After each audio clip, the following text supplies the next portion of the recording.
All right, Margot, you know what I always end with? You've already answered it, but I'm going to let you answer it again. People think history is boring. There's nothing in this for me. Why would I want to read history?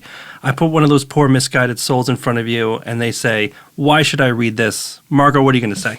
Well, I can't imagine anyone listening to your podcast would feel that way, but if we have the misfortune to run into one such person, I guess really, I'm a lifelong New Yorker. I guess I have two choices. One is simply to kick him down the stairs, which is very seductive. But two, if I can summon a modicum of restraint, I would say the past is present.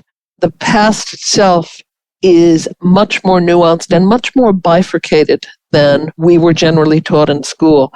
Marm made her ascent at the start of what is called the Gilded Age.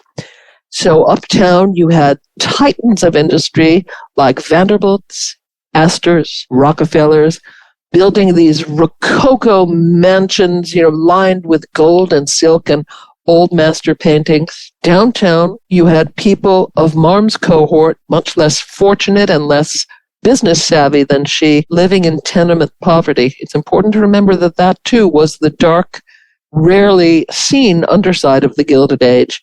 But what in the end separates those uptown titans of industry from the successful underworld figures?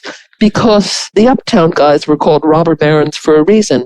They made their fortunes through, among other things, breaking up strikes, often fatally, cornering markets, engineering hostile takeovers, and doing all sorts of things that, because they were in the so-called upper world, the world of legit commerce, didn't happen to be considered illegal.